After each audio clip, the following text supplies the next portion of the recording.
Good evening and welcome to Gibson's Bookstore. Oh, where's your water? I'm not going to step on that. You're good. Hello. Welcome. Thank you for coming out tonight. We are so pleased to have this event tonight. If you are unfamiliar, Farzon is a doctor in the emergency room department at Concord Hospital. He is an instructor at Dartmouth. He is joined tonight by his co-instructor, Dr. Barbara Homeyer. Tonight we are so pleased to have you all here. Please join me in welcoming for Code Gray, Death, Life, and Uncertainty in the ER, Dr. Farzon A Nahvi.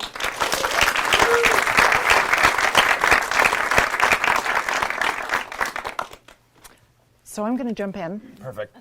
So as you've heard, Barb Homeyer, and I'm here officially as the moderator for our discussion with, may I call you Farzon? Yes, Barbara. You know that you can. Yeah. With Farzon, and also our discussion about his incredible book. What I really feel like I'm here for is I was incredibly touched by Farzon's memoir. As Elizabeth just mentioned, I'm a physician, and what Farzon has written about has really resonated. And not only intellectually, but in my heart. And he writes about these incredible stories of people who come through the ED, and the complexity, the ambiguity, the joy, the sadness, and the difficulty with what that means in our medical system and as a physician. And it's beautiful. So what we'd love to do today is have a really robust conversation with all of us. So please ask questions. I'm going to get us going, but thank you for joining us in this journey to explore Farzon's book and also our hearts. So thank you. So. Thank you, Barbara. Yeah. Thank you, everyone, for coming. I appreciate this a lot. It's nice to see so many people. So before we go into your book, Sure. I want to ask about you and find out about your journey that brought you to medicine and brings us here tonight. Oh, it's a long road. Viv and I talk about this a lot. This is my wife, Vivian. We're actually talking about this recently, that we kind of ended up in medicine, I think largely because we didn't know about many other jobs. Yeah. Grew up in like kind of a blue-collar home, and kind of the only jobs I was aware of were, doctor, teacher, firefighter, police officer, pretty standard stuff. And then that was the choices that I was aware of. And then I think we grew up kind of, I grew up kind of in a, sometimes we had health insurance, sometimes we didn't. Sometimes we were on Medicaid, sometimes we weren't. And it was less control over our lives because of the financial situation. And I think I remember getting hurt one time and dislocating my shoulder and kind of not, I was in school and I didn't let the nurse call an ambulance because we didn't have health insurance at the time, and I didn't want to be stuck with that bill for my parents. I was in high school. I was young.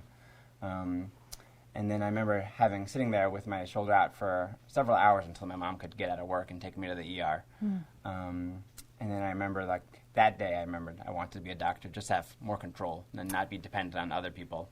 Wow. To be in that situation. So I think that was the first time that I really decided that I wanted to go into medicine, and it was more for personal reasons, just to have control and not be so dependent on a system. Yeah, yeah. You mention early on in the book also wanting to help people. And when I think about why I went into medicine, it was with that same dictum. I want to help people. But you also say that at some point it can almost be meaningless because what are we actually able to do? Yeah. How do you feel about that? Yeah, I think it's a very genuine reason. We have Parker here too, one of my medical students, one of our medical students, so I'm sure he could resonate with this. But yeah, it's a very genuine feeling that you go into medicine because you want to generally help people, but you don't really know what that means, especially if you don't know much about medicine before you go into it. So I knew I wanted a job that wasn't just making money, that it wanted to be meaningful and to be for a purpose. But then I got into medicine, and it definitely wasn't what I thought it was. And it definitely wasn't kind of a hands-on thing where I thought I'd be kind of being more with patients and doing stuff. You're sitting behind a computer half the time. And so many times you walk away and you don't really know how much you've actually helped the patient. Yeah. I feel like people think of the ER as this place where, you know, there's someone that comes with a huge problem, like a gunshot wound or a car accident, and you save their life.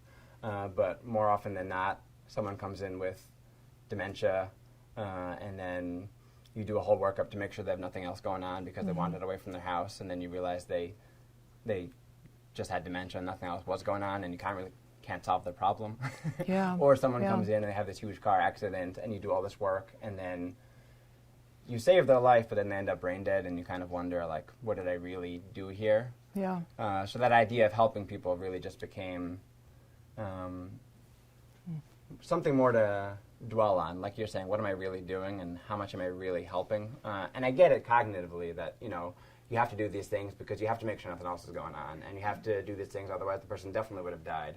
But then the end result is sometimes not as satisfying or fulfilling as I thought it might be before going into it. Yeah. So it's this funny thing where you're going into it to help people, and then on the day-to-day basis, sometimes it feels like, what are we really doing? Yeah. So when did you start writing? I started writing when I was in med school, actually. And I started writing just because I think one of the craziest things about medicine is that you have all these experiences and you see all these things, and they're just so outlandish to what you've ever experienced before going into the world of medicine, and then no one talks about it. No one even just addresses it. You just see these things, you're part of these things, and everyone that's in it is so used to it that it's just kind of bizarre to me that it just goes unaddressed. And I think for me, I just started writing for myself it was this reaction that I can't believe no one's talking about this. We need to talk about it. Even though it's common stuff in the ER, in the hospital, it's normal stuff, nothing's crazy there, but just trying to maintain who you are before you went into medicine, you realize that these two things are so incongruent. You really need to, if you don't keep talking about it and paying attention to it, you get used to it, and probably not in a good way. Yeah. I never wanted to get used to it, because I think getting used to that kind of traumatic stuff and not addressing it is a slippery slope. I don't know, it doesn't feel right to me. Yeah. So I just started writing about it just because I felt like it needed to be written about. And not even to write about for other people to read, just for myself, just that this stuff is crazy, we should notice it. Yeah. We shouldn't just ignore it. You alluded to, and more than just alluded to, the burnout that happens in medical, in the medical system, but by those providers that are part of the system. Yeah. Talk about that a little bit. Ooh, I'm not a burnout expert, but I've been burnt out. Yeah. No, burnout's super common, and I think the latest statistic is 65% of ER doctors are burnt out, which is kind of crazy. I don't know what you guys think. Bryce and Matt are two ER doctors I work with, but it's very common, and I think I had a professor in college that's human behavior and animal behavior, and he's talking about human cultures, and he says, if you look around at different human cultures and everyone's doing something, people are doing things differently, that's a cultural difference. Different foods, different languages, different music. But if you look at 100 different cultures around the world and everyone is doing the same thing, that's a human problem. That's not a cultural thing. And I think the same thing about burnout, right? I think if so many doctors are burnt out, if it's 65% of doctors are burnt out right now, I don't think that's a doctor problem, right? That's a system problem. And I think we have something going on with our healthcare system that's making almost everyone so burnt out at different points. So I think that's a deep problem, and I think that is something that I think the instinct often is that people say doctors are burnt out, so what can they do about it, and suggest meditation and suggest kind of writing and doing other things that they think will help. But I don't think those are the real solutions. I think the real solution, it's a system problem and needs a system response. Yeah.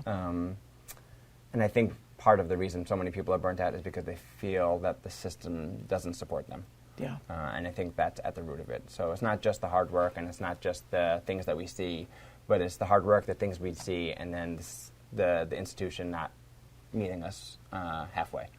And not only meeting physicians halfway, but the patients. I think that's why doctors get burnt out. I Yeah. think we see how the system treats patients, and when you work kind of a lot and you put Yeah. your heart into it and you really go above and beyond, and then you realize that you're still not solving the problem because you do everything you do, but the patient has nowhere to follow up to because our system can't get them a follow-up appointment or doesn't really meet their needs. It kind of gets disheartening after a while. Yeah. You tell a brief story of someone from Germany Yeah. who comes and engages in our system. And it struck me in the work that I've done in my professional life that most of the time our system that we have historically had pride in what we have to offer, is we have some of the worst outcomes of any developed nation. And we're more expensive than any other nation. I think we're developed just world. below Mexico on outcomes in the most recent listings. Yeah. So, code gray, Yeah. is that what that is? Code gray is everything. It's just kind of Yeah. that feeling of not really knowing what you're supposed to think or feel, right? That's why that was what I was alluding to with that. Mostly when you walk out of a room and you kind of saw what you saw and don't really know what to make out of it, left Yeah. or right or up or down. Not that you did something wrong or not that the outcome was bad, but more that you don't know if there was a possible good outcome, or you don't know if anything could have gone differently. So it's the idea of just kind of doing a bunch of things and then walking away and kind of not understanding what just happened and not making sense of it in any way. Yeah. Yeah. And I think we see a lot of that, weirdly enough, in medicine. You very rarely have cut and dry problems or cut and dry solutions or circumstances. Mostly you walk out of the room and say, I think that's better than anything else, but it's not great. Yeah, which I wonder, and I would put out to everyone here, is that unique to our medical system, or is that life? And our medical system somehow is, and we've talked about this, the canary in the coal mine. Anyone have a thought about that?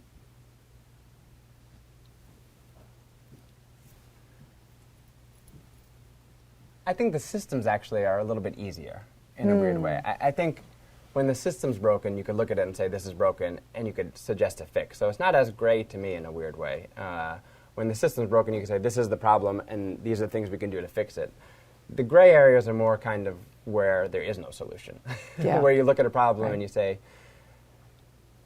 this thing is broken, but so a good example, we were actually talking about this in class, and I don't know if you remember this, Parker, but we were talking about advanced directives, and I brought up the situation of a young lady that came in, and she was bleeding from her stomach, and she was dying, and then she refused a blood transfusion. Do you remember that? Yeah. So she came in, and then her blood pressure was low, her heart rate was fast, and she was actively dying. All we have to do is give her a blood transfusion and do an endoscopy, and it's pretty easy to solve that problem compared to many other problems that we see. And then she refused. So she said no. She said, I don't want to get treated for this. And then you have to kind of take a step back and figure out what's going on, because you ask her, is she suicidal? She said no. Did she understand that this was a deadly situation, that if we didn't treat, she would die? She said yes. So you kind of take a step back and you realize, well, you have to respect what she wants, but am I willing to let like a 20-year-old girl that's otherwise healthy die for no good reason? So I asked her if she like a Jehovah's Witness. She said no. And then you kind of have to rewind and question everything, right? So what is the definition of suicide attempt, right? We were talking about this in class, and then the idea of active suicide versus passive suicide. What's the difference? And then we were talking about if it's an older person, if that was an 80-year-old person in a similar situation, we probably would accept that and let them do what they wanted to and respect their wishes. So then someone in class brought up, is that ageist of us, that we're respecting this person but not the younger person in a similar situation? So you kind of question everything. You don't even know what the word suicide means. You don't know any of your values, what you really believe in anymore. And that's what I was really alluding to with the code gray. You kind of see these things and you don't even know what you feel about it, Right. let alone what the Right. right thing is to do. Yeah. And I think when we ran around the room, half the people in the class were saying, oh no, I would treat her against her will and keep her alive. And half the people were saying, no, you have to respect her wishes and let her die. And here we are in a situation where you can't get higher stakes than that. Depending on what you decide, the person's going to live or they'll die. And yet both decisions are kind of equally valid. Yeah. So that's the code gray that I'm talking about. You don't really know what to make of it. You do your best, but you say, hey, I think that's the right answer, but I don't really know. Yeah. Your memoir is beautifully written, as I Thank you, Barb. introduced us, and I felt very moving. And I'm a big fan of Atul Gawande. I don't know if anyone here has read. Wonderful. But you took me to a place that was different. And the stories in the ED are really powerful. But I also found myself taking those stories and going deeper than just the story. Yeah. And I'm wondering if that was your intent. Yeah, that was totally what I was trying to do. And I didn't want to teach anything to anyone or have any lessons. What I didn't want to do is kind of write a book where I was going to say, I'm an ER doctor, these are my experiences, and here's what I've learned, and I want to share that with the reader. And I didn't want to have a doctor's hero story or anything like that. I wanted to kind of bring people along for the way I really feel about it, which is, here's some weird circumstances, what would you do? and as much as I could, I wanted to not resolve anything. Yeah. I really like Russian literature. And Anton Chekhov's whole idea of the artist's goal is to ask the questions, not answer them. And my desire was to kind of bring up these situations and avoid putting any conclusion to them. Because I think if I answered it, it's very easy to say, he did the wrong thing or he did the right thing, but then you don't have to think about it anymore. It lets you off the hook. What I wanted to do was leave it unresolved and kind of leave people a little bit unsettled. My goal was to kind of bother you a little bit when you read the book. So I'm actually surprised it ever got picked up and kind of purchased by Simon & Schuster to become a book, because I thought no one would be interested. It's very much a book that's supposed to make you feel a little uncomfortable. Yeah. Well, for that reason. And then you can go into it deeper in your... Yeah. If you can't answer it, my idea was that you have to dwell on it a little bit. It'll stick with you, and it'll bother you a little bit, so you have to deal with it later. Yeah. The other thing that struck me is I'm a primary care provider. How different our worlds are, but how similar too, right? And but the intensity that you engage with in the emergency room is really incredible, and pushes, I imagine, in every direction. Yeah.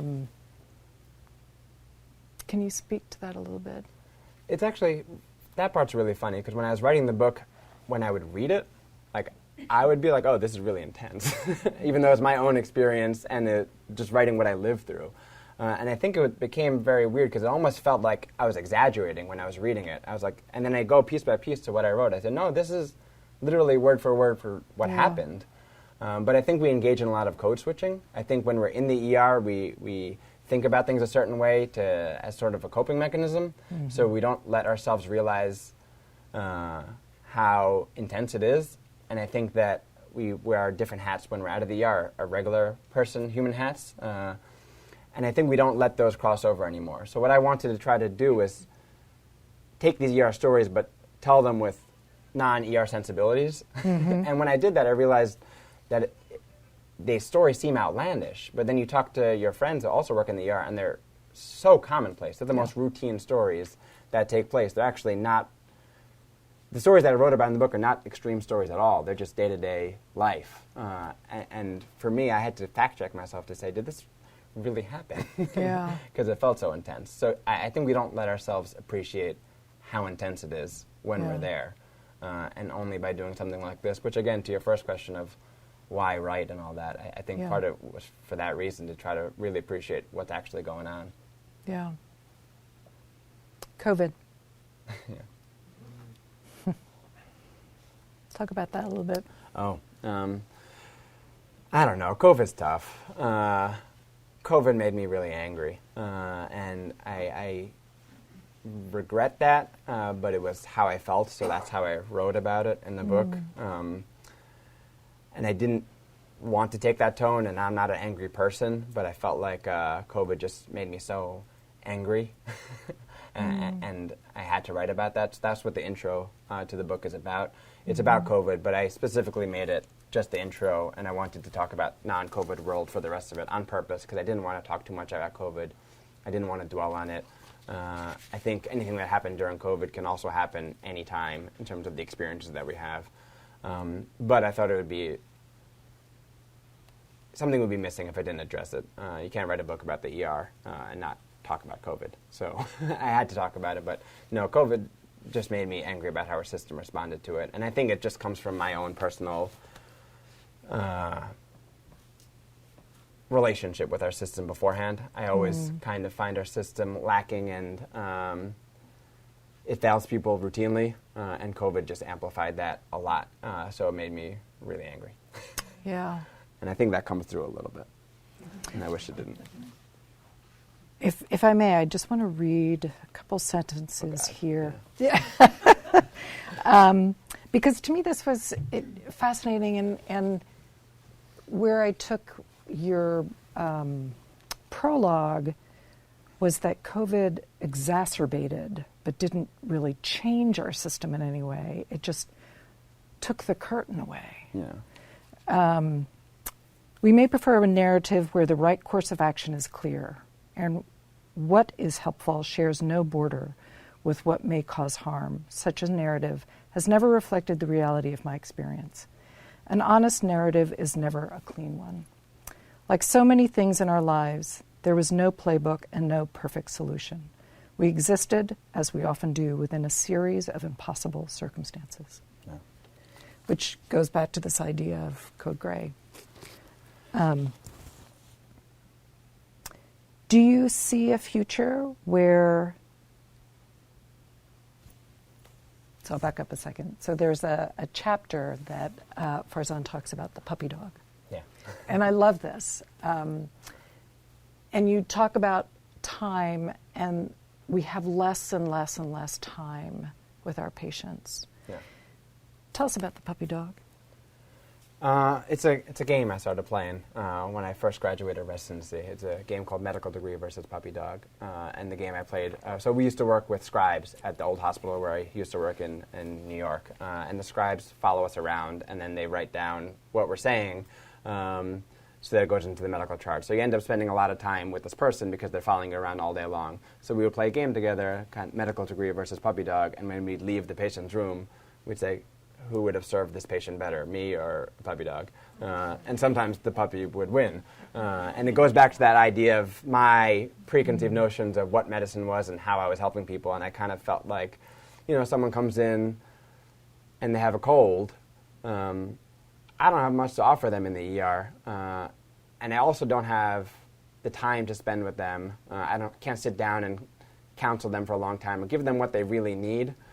Because the demands of our system are crazy. We have too many patients, not enough staff, too much bureaucracy.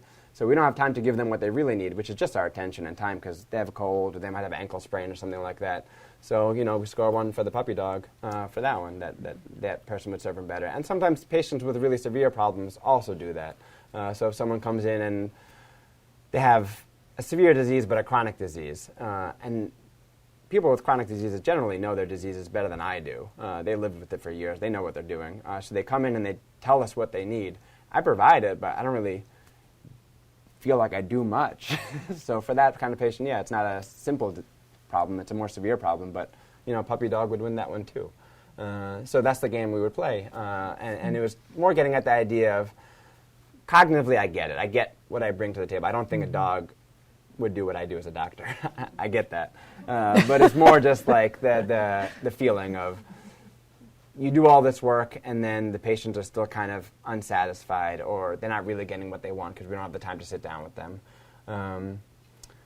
Or even in a more severe thing, if you actually do something to save someone's life, but you can't sit down to be with them and bring them a blanket and do the other stuff, they can still be unsatisfied because they're not getting what they also need from that, even though they're getting the medical part of that. And those patients can still be unsatisfied. So sometimes puppy dog wins even those ones in this kind of general sense of not cognitively but more emotionally. And that's what that game was, just the idea of how much I'm really able to help these patients with what they really want from me. Yeah. Well, and it strikes me a lot how most of us just need to be seen and heard. And that's the puppy dog. Yeah. That's what it comes down to. And just the time to sit down and listen and do nothing. So do you think that there's the possibility in our future where we can have the beauty of the science that continues to expand and refine what we're able to provide medically and the puppy dog? Not under the current system. I don't think so. So where do we go? What do we do? I mean, I'm biased, and not everyone agrees, but I think changing the system entirely and doing a Medicare for all system is the only way forward. I don't see a system of this for-profit medicine. Even at non-for-profit hospitals, we operate as a for-profit business model. I don't think we're going to get there with that. I think what we hear over and over are more business operations being justified under the auspice of doing it for patient care. So what hospital administrators often say is, it says, no margin, no mission, meaning we have to make the money so that we can do our mission. We have to take care of our margins first. So with that way of thinking, you could justify anything, right? So I've worked for hospitals that they advertise during the Super Bowl, or they have billboards in Times Square, and they spend millions of dollars per year on advertising, and the ERs are understaffed. And people are, I mean, I don't want to be too dramatic, but people die when ERs are understaffed. We know that. There's a lot of research on that. When ERs are understaffed, the mortality rates in those ERs go up. And you ask them, hey, we have a lot of money being spent in other places. Can we hire some nurses? And they say, no, there's no money in the budget for that. But then they justify it. They say, no margin, no mission, right? We're doing this to make our business operation more robust so that we could then invest in patient care. But it doesn't make any sense, right? Advertising doesn't, and I'm just using it as one example. It's every type of spending in medicine. But if you look at advertising, you know, I'm not advertising to expand access to healthcare. I'm not advertising so that you can now come to the hospital whereas you otherwise wouldn't have. I'm advertising at NYU to steal the high-paying patient from Mount Sinai. And then Mount Sinai is advertising to steal back the high-paying patient from NYU. So it's all this money being spent for nothing medically. And that's all dollars that's not going into healthcare. But it's all being justified under no margin, no mission, right? The CEO at these New York hospitals, they make about $10 million a year in compensation. I mean, with half of that salary, you can hire, 25 nurses for a whole year. But they won't do that. So my point is, under the current system, you want to expand business stuff. You buy up other hospitals to make the hospital system more profitable. And you invest in all these things, but you're not investing in patient care. And at a certain point, you have to question kind of what's this all about, right? If hiring nurses is an optional thing, but hiring advertisers is non-negotiable, and that needs to be done because you need to focus on the margin first, then our system is really kind of, we're serving the margin, we're not serving the patients. So I think the only way to do it is to undo the whole thing and switch it around and have it be, no mission, no margin. You provide the care and then find a way to fund that. So you don't discuss Medicare for all in your book, but I'm curious, you did testify in front of Congress. Yeah, I didn't write about it in the book on purpose. This was a very different book. I wrote about the healthcare system and my problems with it, but very consciously I didn't want to provide any solutions at all. Yeah. I really wanted to kind of bother people a little bit and not provide any of my ideas on what's the right thing. So that's just for this audience, what I just said a little second ago. Can you tell us about your testifying? Yeah, no, it was fun. So it kind of came about at the same way as all this stuff, where I written some op-eds. I wrote an op-ed in the New York Times about my grievance with the healthcare system and my belief in Medicare for all. And then there's actually Bernie Sanders' team reached out to me to do some work together. And Love Bernie Sanders. I do too, but I said no to him. You said no to Bernie? I did. I didn't want to be tied to a specific politician. Yeah. I wanted to be tied to an idea. So he put me in touch with some people that made some videos. It's called Now This, some online video production company that I don't know much about. But they had me go down to their studio and shoot some video op-eds, and those got a lot of traction. And then someone that saw it was Jim McGovern. He's the representative from Massachusetts who was the chairman of the House Rules Committee when Democrats were still in majority. And then he invited me down to testify.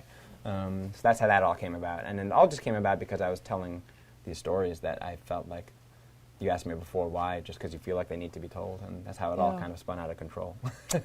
So I ended up there. They asked me to do it, and I said, sure. I didn't know what I was doing. And the funny thing is, I asked him at some point, Jim McGovern, I said, why are you inviting me here?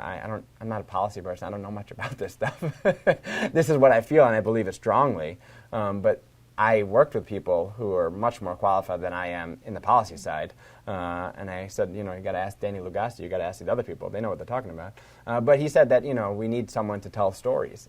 Because when you have these hearings, when you do this stuff, a lot of people talk about data and statistics, and they say, we spend X amount of money, and we are 6th in the world in this, or 8th in the world in that. And he says, no one cares about that. That if you want any sort of engagement, you have to tell stories. And I said, I could do that. So that's how that came about. Yeah, very cool. Questions? When did you go from writing the book for yourself Oh, to yeah. writing it for others? I mean, I'm going to say I didn't know what I was doing. This is my first book. I didn't know what I was getting into, and which is wonderful, because if I knew what I was getting into, I probably wouldn't have done it. It's really hard. So I really was just writing it for myself.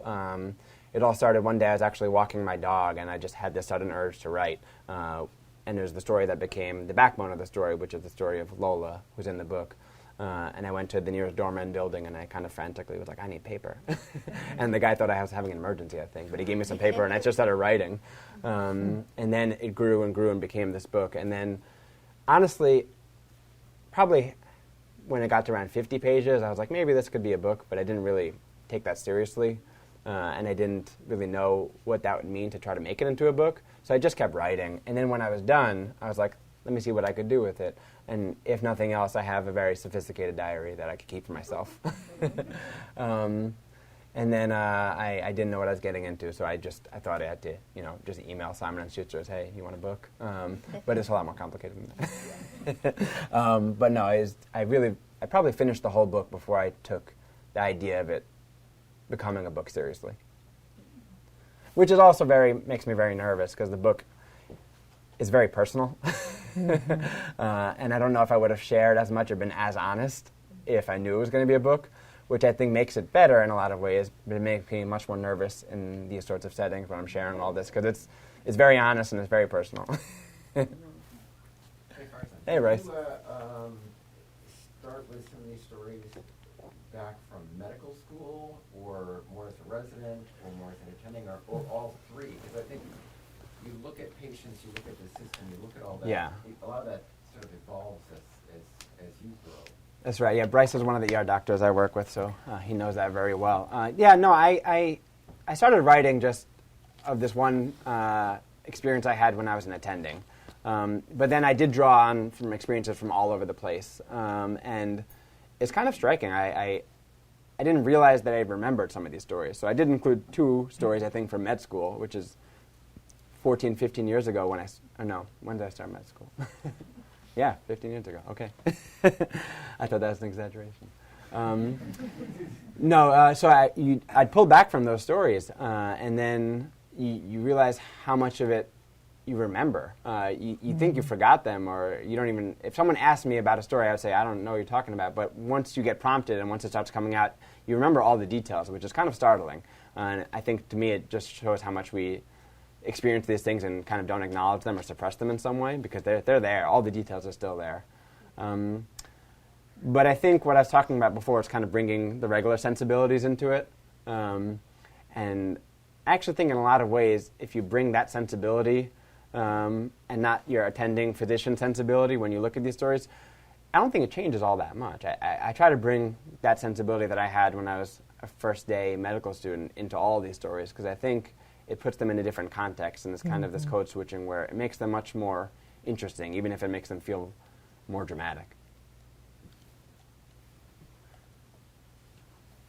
Yes? Would you choose a different specialty other than... No, no way. Never. No. I can't do anything else. No. I have too much ADD and I have too much... if I ever did anything else, my wife is an OBGYN physician, and I would never survive in that world. No way. No. I just like being on my feet and running around all day. And if I just sit longer, I wouldn't be able to handle it. Yes, sir. Doctor, your first story of the woman who was dying alluded to advanced directives. So let me ask you, using a specific example, if you could speak in general for a second. So I've always wondered how this works. Sure. Over the last 10 years, I've updated my advanced directives, healthcare proxy, twice. Sure. And I filed them at Concord Hospital and Dartmouth-Hitchcock, and I waited a year. And then I went back into medical records. Yeah. And I said, could you pull up my advanced directives? Yeah. The first time, they couldn't find them. And they told me, you don't have it. Yeah. 2 days later, they said, oh, we found it. Which is not that useful, right? The second time, she said, I know you have them, but I can't find them in the system. Yeah. My question, again, in general, is you're in the emergency department. Yeah. Someone's in front of you and they have acute trauma. Yeah. I don't assume you're sitting at a computer screen trying to find this advanced directive. Well, sometimes we are. Well, you first, Yeah. how does this work? Yeah, I mean, your suggestion that maybe there's breakdowns in our system is striking to me. I've never seen that before. But no, I think that is the reality. I think you default to doing everything until you get the doing everything for that patient until you get information to not do that, right? Because you can't operate any other way. Otherwise, you can't not do stuff when someone's there if you think that they might need it. And sometimes that information doesn't come. Sometimes it comes late, sometimes it comes immediately, sometimes it doesn't come at all. And that's just the reality of it. It doesn't have to be as far as a systems breakdown. It could be just the way the system works, right? If you get all of your care at Dartmouth-Hitchcock and you never come to Concord Hospital and you've never been there in your life, and then you get into a car accident outside of Concord Hospital, we're not going to access Dartmouth's records. We don't know. Even if you have everything filed there. We don't have a universal system where I could connect to other hospital systems records easily.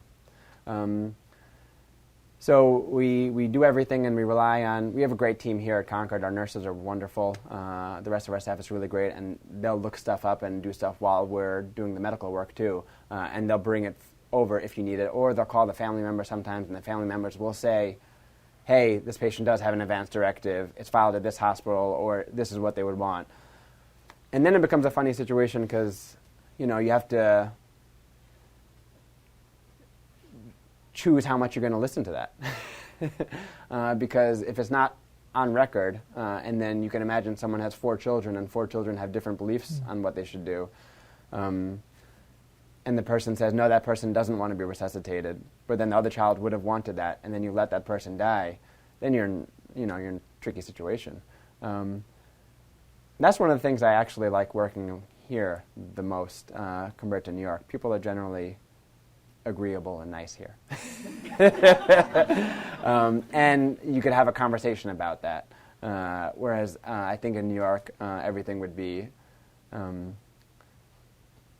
less conversation, more, what's the word I'm looking for?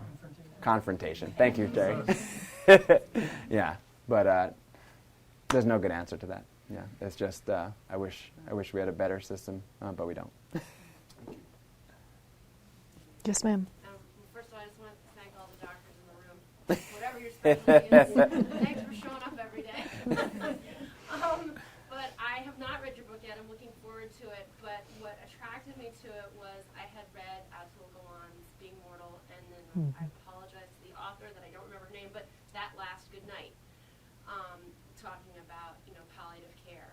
And that gave me a whole new understanding on death and life and the difference between saving someone from dying or just prolonging death. Yeah. Which I think can be very different depending on the circumstance, the age of the person, whatever. And so my father was in the hospital for a stomach infection, ended up having a stroke the next morning when I was about to go back to take him out of the hospital. This is not here in Concord. And he was 90, but he was otherwise in good health. And I had coincidentally read both of those books the previous, 4 months. And so when the doctor said to me, he's had a stroke, I said, well, okay, strokes come in all shapes and sizes. That's not a death sentence. Yeah. But he started to have another event when I went to the hospital and saw him. And they said, well, just so you know, does he have an advance directive? And because I had read those books and understood how violent it was to save his life from where he was, it was very easy for me to make the decision, no, just, get hospice. And he had said, I don't want any advanced measures. But if I hadn't read that from the experience of the physician and what it's like and what you're putting a patient through, the daughter in me would have been like, oh my God, you got to do anything to save him. And so, that's, again, Totally. to be able to read something like this from your opinion, from a doctor's opinion of what really goes into sometimes violently saving a person's life. I think it's really good information for everybody to have, and I think it can make your ability to let go of somebody easier from the standpoint that you realize that you're I couldn't agree more. So Yeah. anyways. No, I couldn't agree more. And I think what's interesting is that I think the people who want the least in terms of aggressive measures to save their lives are generally people within medicine. I've seen family members of doctors and nurses. They'll generally recommend the least amount to be done for their loved ones because they've seen it and it's terrible. And that's been my experience. Just as a layman, having read it from the point of view, really made a huge impact. And the doctor was so shocked when he's like, "What? You're asking for hospice? Yeah. We haven't even given you the speech yet." And I was like, "I just read these 2 books. I was like, can I share them with you? So you can get all the patients' families to read these books." Well, I think the funniest thing, not the most horrible thing, is that the people that generally want the most are the family members that are on the phone. And they're on the other coast or somewhere else in the country, and they don't see what their loved one's going through. So I think having more of an understanding like you had from those books informed you a lot. And I think Code Gray, Farzon does an incredible job of exploring that and the gray of that decision, depending on age and circumstance and what's happening. It's really beautifully examined. I think you'll appreciate it. It's really hard to look a healthy 20-year-old in the eye who doesn't want care, right? Yeah. Yeah. It's hard. I'm just curious what brought you and your wife to Concord, New Hampshire? Well, that's a long question. story. That's a deep question. Well, if you look at our family's in New York, and we wanted to be close to family, but we didn't want to be in New York. And then if you look anywhere from Boston down to Virginia, I think Carl Sagan has a saying about it when he looked at America from space, and he said, we talk about these different cities, but from Boston to Virginia is one megatropolis. It's just one big lit up area, and I think that's true to me in terms of the culture. whereas you could go anywhere from D.C. to New York to Philadelphia to Virginia to Boston, and it's still that same kind of culture that doesn't always sit well with me. Whereas I think part of the process of writing this book for me was kind of reevaluating what I want out of life, and a more deeper emphasis on the values that are important to me, and not just running around and doing stuff to do stuff. And I think this was the place that you kind of step aside from that megatropolis, and it has a little bit different of a value system that resonates with me a little bit more. In the ER, what do you guys, how do you work with advanced directive in creating them for patients? Is it something that's actively done, or is it kind of when the situation arises? In the ER, so if it's already been done, then we have the paperwork to go off of. But if it hasn't been done, it depends on whether the patient has a capacity to talk and make decisions or not. If they do, you do bring it up. You bring it up, and people often, it's a funny thing because we're told to bring it up all the time so that it's not kind of a disturbing process or idea to bring up that prospect. But you want to bring it up when things are well so that you know what to do when they're not. I think we have some of the hospitalists here who probably say that we should do it more often. I don't do it as much as I should. But if someone's coming in for, a cut on their toe, I won't bring it up. But if someone's coming in and is looking fine, but they're going to be admitted to the hospital and who knows, you might bring it up just to say, hey, everything's fine. I think you're going to do fine. But let's just have this discussion now. In case something happens, what would you want us to do? I don't think we've actually met. I'm Steve, and I'm one of the family medicine doctors at Concord Hospital. Hey, Steve. We're doing quite well. I'm looking forward to reading your book. But to answer your question about advanced directives, in the primary care space, we've been trying to make an extra push to have those discussions as part of like your preventative visits.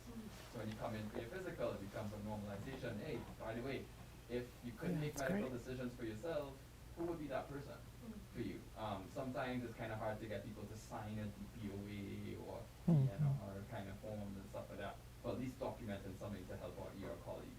It's kind of weird you come in there for a cut two and it's like, hey, by the way, what's going on? And like, are you not telling me something? Yeah.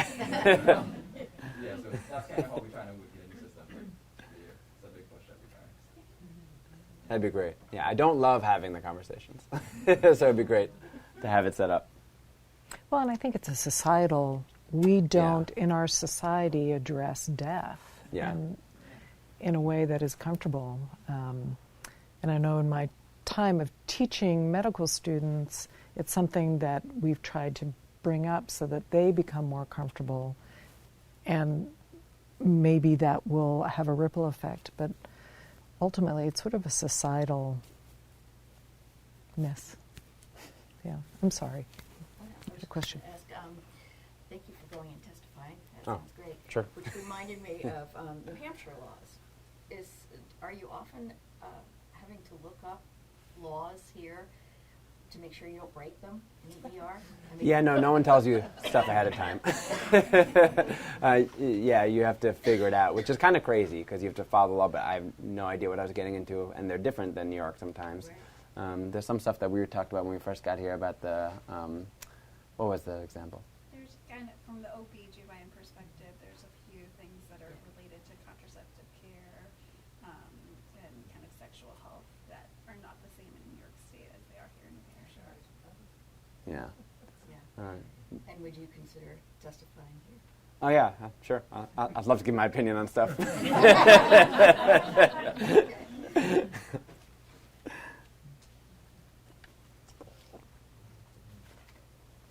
I thought the title was about old people. Well, it's actually funny. A lot of hospitals do have an actual code gray. And one of my friends, the hospital that he works in, he said is when a patient with dementia walks off the floor, they call a code gray over the overhead system. I said I wasn't really trying to get to that, but some hospitals actually do have that. That seems like that might have been our last question. Does anybody have a last question before we wrap up? bring more. When I read the book, am I going to find out why COVID made you so angry? Yeah, you'll see that right away. That's going to be very apparent. I don't think you can miss it. Yeah. Because I do know there's plenty of anti-vaxxers in Concord Hospital. It's not the people. It's never the patients. It's No, I mean the administrators, the system, the hospitals, and the agencies. It's the you can't get mad at people. You get mad at institutions. Or I do. Yeah. All right, thank you so much, everybody, for joining us. Thank you, guys. Thanks for coming out. Thank you, Barbara. Oh, I sure. appreciate this. That was great.